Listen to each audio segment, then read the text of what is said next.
Welcome to Oligarchy, the inevitable reversion. The gravity of power and the logic of reversion. In every age, power begins its ascent with a promise. It offers order where there was uncertainty, coordination where there was chaos. It presents itself as the only structure capable of holding complexity together, and for a time it delivers. Roads are built, systems synchronize, and the scattered threads of society are drawn into a single weave. But with each knot tied at the center, something else begins to tighten. What begins as coordination becomes consolidation. Decision-making narrows, alternatives disappear. Systems that once breathed with the rhythm of human life begin to harden around a single logic. And as that logic grows more absolute, it also grows more brittle. This is not an aberration. It is a pattern. Power, once centralized, does not remain static. It accumulates. It reinforces. And in doing so, it destabilizes the very ground it was meant to steady. Like mass in a gravitational field, the more that is drawn inward, the more the surrounding structures bend to its weight, until the field itself begins to distort. Eventually, that weight becomes unsustainable. The center no longer holds, it consumes. Complexity can no longer be managed, only suppressed.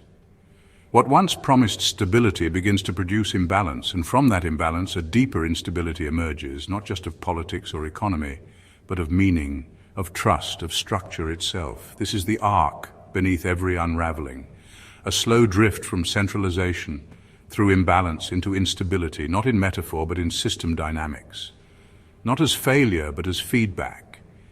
Yet instability is not collapse, it is exposure. It reveals the artificial equilibrium that held everything in place.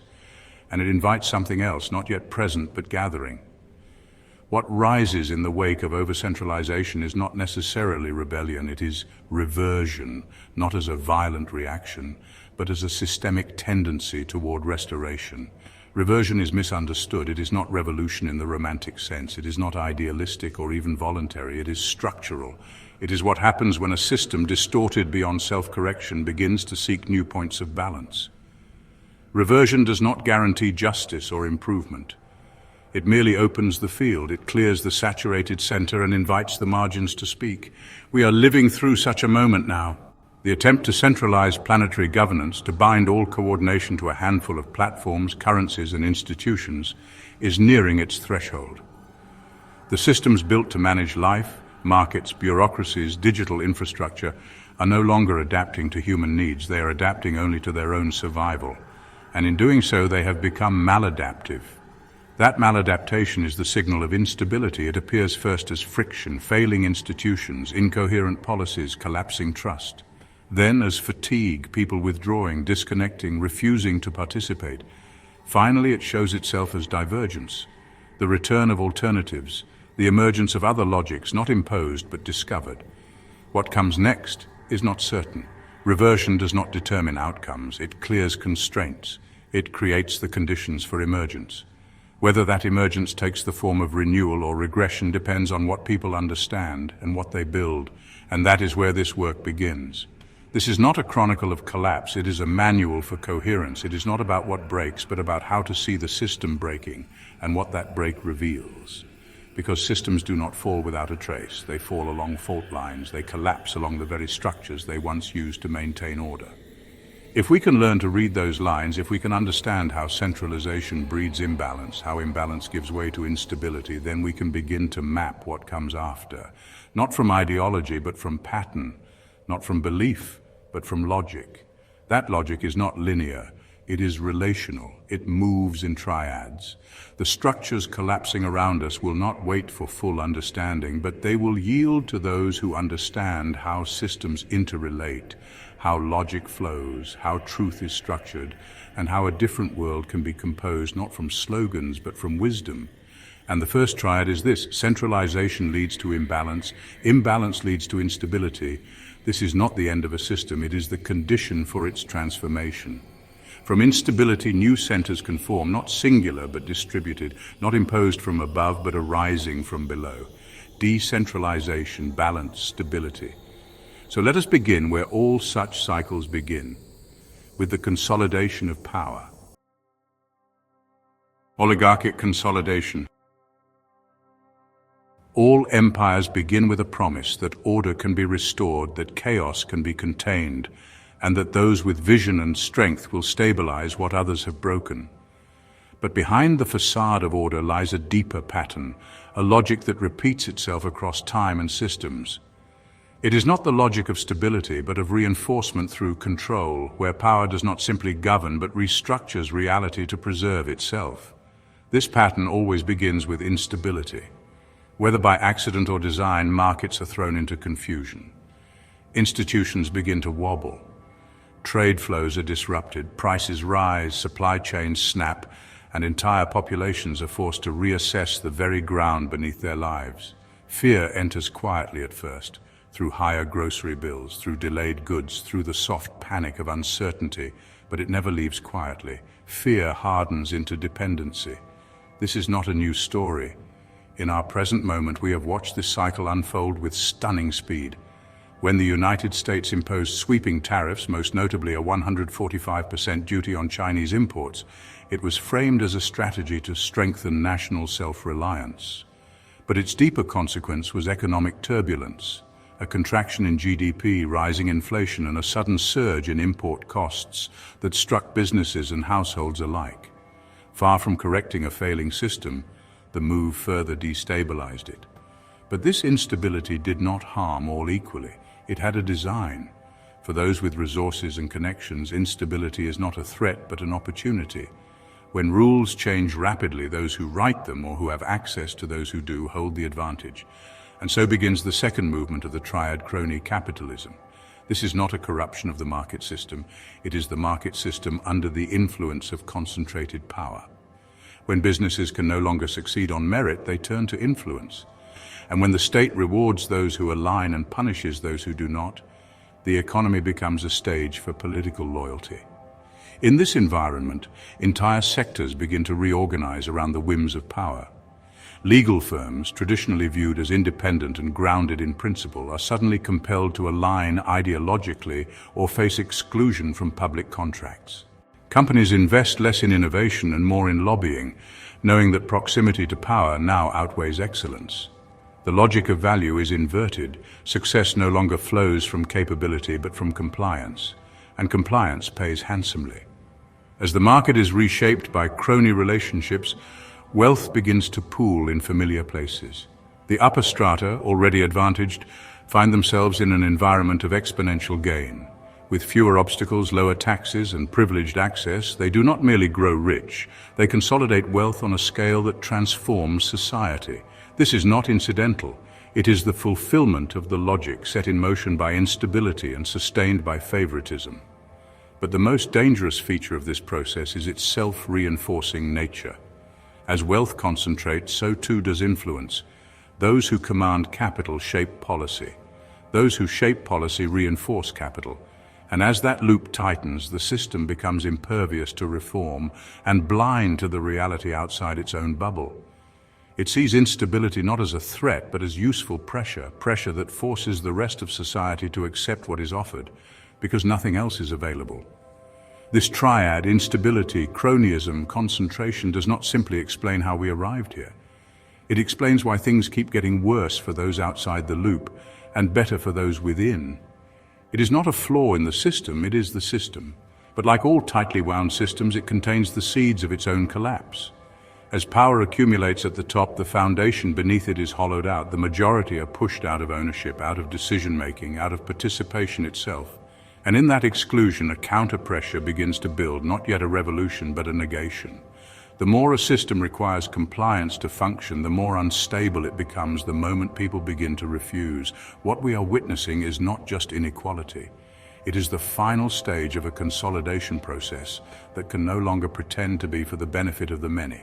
And in that recognition lies the turn. The logic that built this order, centralizing, extracting, suppressing, cannot adapt to life outside its control. It cannot scale down, it cannot decentralize, it can only enforce, and in that enforcement, it overreaches. Identity binding and the illusion of control. Power, once consolidated, seeks permanence. It cannot be content to simply dominate markets or accumulate wealth. It must render that dominance unchallengeable. It must ensure that every individual is legible to the system, every action measurable, and every deviation punishable. To do this, power turns to its final instrument, the binding of identity to participation. In the present unfolding of oligarchic consolidation, this mechanism has taken the form of centralized identity systems, most visibly through the integration of social security numbers, biometric data, and AI-driven administrative enforcement. The idea is not new, but the execution is unprecedented. What began as a means of administrative coordination has become the linchpin of a new form of social control, one in which access to the economy, government services, education, even movement itself, is contingent on a single, centrally issued marker of legitimacy. This identity, whether in the form of a digital ID, facial recognition record, or algorithmically verified status, is presented as a tool of convenience. The language surrounding it is always managerial. Fraud prevention, efficiency, streamlining, modernization. But behind these words lies a deeper architecture, one built not to serve individuals, but to render them accountable to systems they do not control. When your ability to eat, to work, or to travel depends on a database you cannot question and an algorithm you cannot appeal to, you are no longer a citizen. You are a record. The rollout of such systems has coincided predictably with the gutting of the federal workforce and the rise of AI as a surrogate for judgment. Agencies once staffed by civil servants now function under the logic of automation, faster, cheaper, less human. The Department of Government Efficiency, or DOGE, tasked with implementing these changes, has reduced tens of thousands of roles to lines of code. Oversight has withered. Human discretion has been replaced with machine protocol. A generation of public-facing systems, social security, tax assistance, student loan servicing, has been handed to algorithms. And yet, this transformation is not experienced equally. Those already marginalized, the poor, the elderly, the digitally excluded, are the first to suffer. For them, automation is not efficiency, but disappearance. A missed update, an unscanned form, a misclassified status, and their lives are frozen. No aid, no appeal, no explanation. They do not receive denials, they receive silence. Their identity is not validated, and so they no longer exist in the system's eyes. This is the hidden cruelty of identity binding, its ability to erase without violence. There are no soldiers, no raids, just an access-denied message on a screen. The system, having made itself the sole channel for participation, has also made itself the sole arbiter of reality. You are what it says you are, or you are nothing. But no system can sustain such pressure without rupture.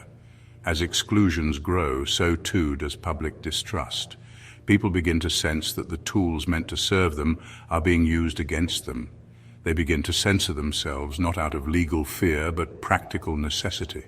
A tweet, a protest, a comment overheard by the wrong software agent, and suddenly the system grows cold. Travel applications stall, bank transfers get flagged, opportunities vanish without explanation. Fear becomes the medium of daily life, and submission the currency of stability. And yet, within this climate of control, the first cracks appear. Individuals begin refusing. Some opt out of biometric scans at airports, others return to cash-only economies. Rural communities revive paper-based records and local credit networks. These acts are small, fragmented, and often ineffective, but they are not meaningless. They are the first expressions of a deeper recognition that the system no longer serves the people, and so the people must begin to serve each other. This shift is not yet a movement. It is still nascent, still searching for form, but as it spreads, a new logic begins to emerge. The centralized identifier, once seen as a passkey to opportunity, is increasingly viewed as a shackle, a mark of control, not freedom. People begin to ask whether legitimacy itself can be redefined, not as a license issued from above, but as recognition earned from below, from community, from trust, from mutual aid. Herein lies the irony at the heart of the system's ambition. The more total its control becomes, the more brittle it grows. A system that binds all participation to a single point of verification becomes exquisitely vulnerable. It cannot tolerate rejection because it has no backup. It cannot tolerate error because it has no grace. And it cannot tolerate mass divergence because the very scale that gave it power becomes the instrument of its collapse. As more and more people are excluded by accident, by dissent, or by simple non-compliance, the demand for alternatives intensifies. Barter networks reappear. Local currencies are printed. Families begin sharing food, goods, labor outside official channels without permission. These new systems are imperfect. They are clumsy, inefficient, slow, but they are alive, and they are free. At first, the centralized order sees these acts as insignificant, but each workaround is a seed. Each refusal is a thread. And soon the edges begin to unravel. When identity is no longer the only path to participation, the system loses its monopoly, not through attack, but through irrelevance. It still exists, but its authority no longer commands belief. The identifier, once intended to unite all systems into a seamless architecture of control, becomes the point at which the system is breached. It becomes a symbol not of order, but of distance, from truth, from justice, from the people themselves. And in that recognition lies the next phase of reversion. We are not yet through the fire. The collapse of legitimacy does not automatically yield liberation. It can lead to panic, to fragmentation, even to new forms of domination. But it also opens space. It reveals the emptiness at the core of the old structure and invites the work of building something better, not through conquest, but through relation. The question now is not whether the system will fall, it is whether we will be ready to meet what comes after. Systemic overreach and reversion. Every system built on extraction eventually reaches for totality. Power, once concentrated, does not rest. It extends, rationalizes, and refines itself until there are no spaces left ungoverned. And yet, the closer a regime draws to total control, the more brittle it becomes. This is not a paradox. It is the logical end of centralization. It does not break from outside. It collapses under the weight of its own certainty. Oligarchic power does not merely want to dominate the economy. It wants to define reality. Its impulse is not just to rule, but to render itself indispensable, to be the thing through which all else must pass. That's why the machinery of control must tighten. Once markets are captured, identity must be captured. Once identity is bound, behavior must be shaped. And once all behavior is captured, belief itself must be regulated, lest someone, somewhere, begin to wonder whether this is all there is. This is the logic of overreach. And it is not a bug in the system, it is the system. It is the natural result of a structure that treats human beings not as co-creators, but as units in a schema, nodes in a network, records in a database. The central regime tells itself that the more precise its measurements, the more predictive its models, the more efficient its automation, the more perfect its order will become. But the very desire for total knowledge produces blindness. The system becomes so optimized for control that it can no longer comprehend complexity. It forgets that it is governing people, not data. It forgets that life resists simplification, and then it begins to break. We are already seeing this. The very systems designed to streamline governance, AI automation, digital ID verification, centralized regulation, have begun to malfunction, not because of technical failure, but because they are built on a flawed premise. That society can be governed as if it were a machine. When an elderly citizen is locked out of their benefits because they failed a biometric scan, the system does not see a crisis, it sees efficiency. When a student's financial aid is revoked because their paperwork didn't match the new AI authenticated standard, there is no appeal, only a clean audit trail. These exclusions are not glitches, they are features. The system is doing exactly what it was built to do, enforce rules without context. But the more tightly it binds, the more people it leaves behind. And these people do not disappear, they adapt, they turn away.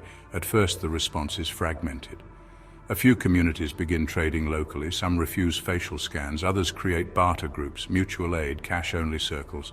These actions seem small, even quaint, but they are not protests, they are exits. And every exit chips away at the illusion that the centralized system is indispensable. As this divergence accelerates, something deeper shifts. Legitimacy begins to crack. The system still functions, but people no longer believe in it. They comply not out of trust, but out of fear. They navigate the maze not to participate, but to survive. This is the first movement of reversion, the recognition that the system is no longer just and therefore no longer binding. People may still be caught in its grip, but they no longer grant it authority in their minds. Once this legitimacy dissolves, the second movement begins: disconnection. Without belief, participation becomes burdensome. Citizens stop engaging, stop reporting, stop relying. They opt out of official channels, they work off books, they trade in kind. They support one another not because of policy incentives, but because there is no one else left to turn to. The system, having hollowed out every structure but its own, finds itself unable to respond to the very instability it created. Then the third movement completes the reversion, the concentration of wealth and authority once the system's greatest achievement becomes its final liability. A society where power flows only to the top cannot respond from the ground. It cannot hear, it cannot see. And so when the people act, when they leave, when they build something else, when they refuse, the system cannot adjust. It can only double down. But now every attempt to reassert control only deepens the fracture. The loop breaks. The logic eats itself. This is the triad of reversion. When people no longer believe, they stop obeying. When they stop obeying, the system destabilizes. When the system destabilizes, it lashes out and confirms the people's rejection. What follows from that breaking is not predetermined. Reversion is not revolution, it is not salvation. It is a release of pressure, a dissolution of form. It creates space, but not structure. And what fills that space depends entirely on what people are prepared to do when the old scaffolding falls away. In one version, what emerges is tragedy. Panic replaces planning. Violence replaces coordination. Small groups rush to fill the vacuum left by the collapsed order, warlords, cartels, charismatic tyrants. The tools of control are simply seized by new hands. The cycle repeats, darker and more brutal than before. In another version, what emerges is transformation. Communities recognize the opening not as a return to chaos, but as a return to possibility. They gather, they teach, they remember how to organize themselves, they re-establish trust, not through surveillance, but through covenant. And in doing so, they begin to rebuild not what was, but what could have been, a society structured around mutual responsibility, interdependence, and dignity. History offers examples of both. The Soviet collapse produced both democratic experiments and kleptocratic empires. The fall of Weimar brought both worker councils and fascist consolidation. Reversion is a doorway, not a destination. It does not care who walks through it. It only clears the path. That is why this moment is not one of mere observation. It is a time of teaching. Understanding reversion is not enough. We must equip people with the logic of what comes next. The old system ran on reinforcement, the endless loop of fear, favoritism, and consolidation. The new must run on a different logic, one rooted in coherence, humility, and balance. And this logic must be taught not as doctrine, but as structure, as triads of meaning, action, and restoration. Reversion is already upon us. The system has overreached. Its foundations are cracking. What remains is the question of what will rise in its place. That answer does not rest in algorithms or policy or force. It rests in the people and in whether they can come to see themselves not as victims of collapse, but as agents of recreation. Human agency and understanding through logic. There is no romance in collapse, not in Rome, where civic decay and military overreach left farmers landless, cities lawless, and the hungry fighting in the streets over stale grain. Not in France, where revolution devoured its own children in the name of liberty. Not in Weimar, Germany, where a paper mark became less valuable than kindling, and people who once made violins now sold their furniture for bread. And not in Rwanda or Yugoslavia or Iraq, where collapse did not free the people but fractured them into opposing camps of blood and memory. Collapse at its worst does not create freedom, it creates scapegoats, it unleashes suspicion, it hardens identities and breaks supply chains. It turns neighbors into competitors, then into enemies, not because they are evil, but because the social fabric that once mediated fear, scarcity, and difference is no longer there. When control fails, the first response is not cooperation, it is blame. Blame because someone must be responsible. Someone must be cheating the system. Someone must be sabotaging our jobs, our food, our nation. The narrative does not need to be true. It only needs to give the desperate a target. This is what the collapse of legitimacy looks like, not a clean break, but a long, simmering reversal of trust. First in institutions, then in systems, then in each other. When Rome fell, it didn't end with a final battle. It ended with fragmentation. The bureaucracies broke, the armies scattered, and ordinary people turned to the nearest lord or bishop who could offer bread and a wall. Autonomy didn't emerge, feudalism did. When the Soviet Union collapsed, it birthed a black market and a class of oligarchs. Lifespans dropped, alcoholism soared, former engineers sold cigarettes on the street. These are the patterns, not just loss, but division. Not just hardship, but persecution. In every major civilizational breakdown, we see this sequence: disorientation, disconnection, conflict, regression. And we must be honest with ourselves, it can happen again. The myth that we've come too far is just that, a myth. Systems fail when they become extractive beyond repair, when trust erodes faster than it can be rebuilt, and when people have no framework to interpret the chaos. But here is where our moment differs. We live in a world not just of networks, but of mirrors. We can see what is happening, not in fragments passed down through rumor, but in real time across borders and languages. We can talk to one another, publish, translate, compare. We can replay history at high speed and measure its patterns. More importantly, we have tools, not weapons, but structures of thought, capable of naming dynamics that past civilizations only experienced blindly. We can model feedback loops. We can map reinforcing systems. We can identify when control tightens into fragility, when authority loses legitimacy, and when exclusion breeds rupture. The only thing missing, the only remaining bottleneck, is comprehension. Not education in the traditional sense, comprehension. The ability to perceive relationships, to recognize structural failure, to see that what feels personal may be systemic, and to act accordingly.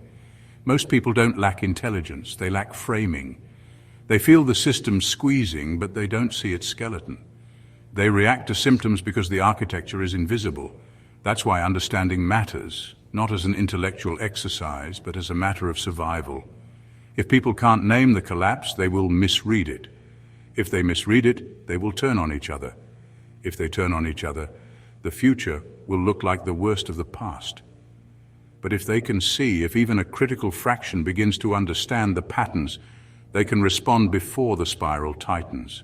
They can recognize bottlenecks, not as failures of character, but as structural consequences. They can stop demanding scapegoats and start demanding coherence. They can rebuild trust where institutions cannot. They can lay down the foundations of new systems before the old ones collapse entirely. This doesn't require a central plan. It doesn't require utopian blueprints.